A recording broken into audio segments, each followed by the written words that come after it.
Hey everyone, Jason Hill here, and I'm super excited because I'm going to show you a prime ribeye cap steak recipe. Of course, you can prepare this many ways.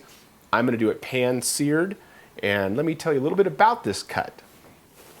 Ribeye cap steak is taken from the rib section of the beef, and it's basically this top section of the rib, and it is peeled back, so basically you will have a 4 or 5 inch wide piece of flat meat by probably about 12 inches to 18 inches long. To form them into steaks, they're cut into 1.5 inch strips, and then the butcher rolls them up into a steak and ties them with the butcher string. So there's your steak. It's not a true steak, but it is one of the best cuts. Let's get started. My cast iron flat pan is preheating on the stovetop right now. I've had this sitting out at room temperature for about 20 minutes. All I'm going to do is season it with a little olive oil. Put a little bit on top, rub it around, a little bit on the other side, rub it around. And then of course we have our kosher salt, and we're going to sprinkle season from the heavens, generously seasoned, turning your steak the whole time. A couple of good pinches there. And then of course fresh cracked pepper.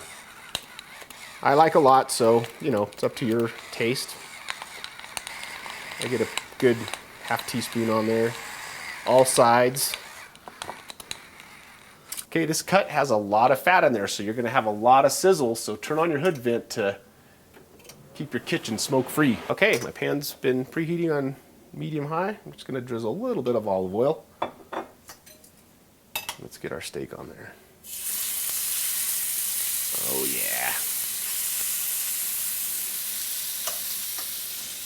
Now just let it sit here and do its thing. After 3 minutes, I'm going to turn it. As you can see, I just let it sit there. You don't want to sit there and mess with it, play with it. Just let it sit there and do its thing and get that nice, perfect sear on there. Go another about 3 minutes on this side. You can see, got a nice sear on this side. And if your steak is big enough, you can sear the sides of it. I do that sometimes. You don't have to go 3 minutes. You could just kind of hold it in place. But don't move it around too much. Keep it still.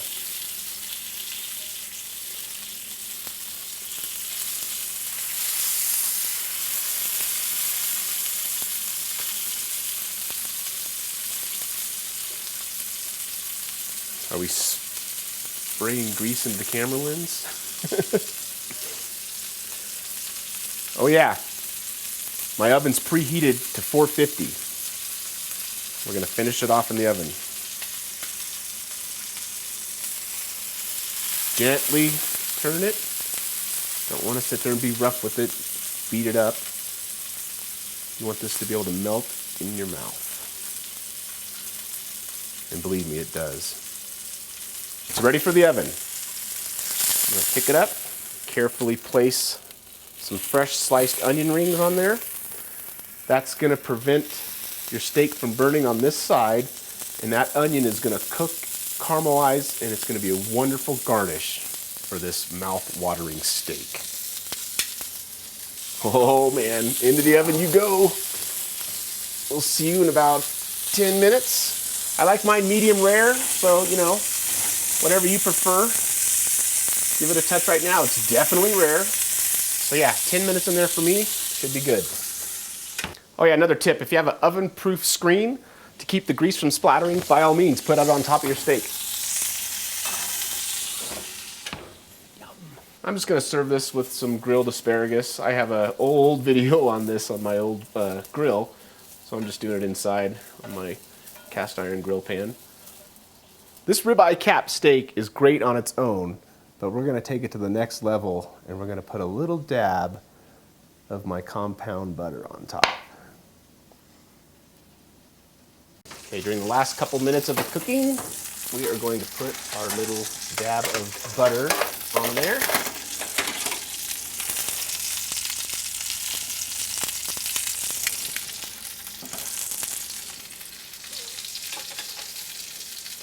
Doesn't get much better than this, folks.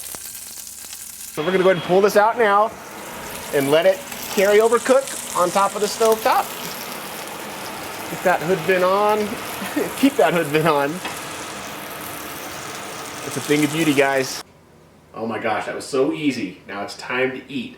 I had the steak resting for about 10 minutes, so let's plate up. Set our steak there. Can't forget our wonderful onions that were on the bottom. Nice and caramelized, little garnish there. And then I like to serve these with a few baby creamer potatoes, oven roasted. And then our little bit of grilled asparagus. There you go. Very simple, very elegant. Can't beat this.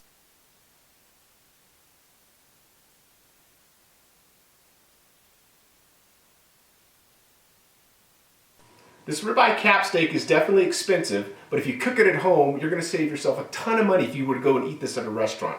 So give my recipe a try. I know you're going to like it. And as always, thanks for tuning in.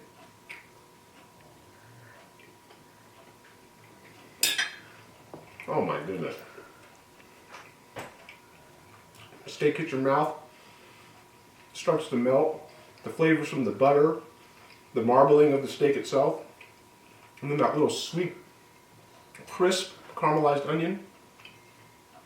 That's all you need.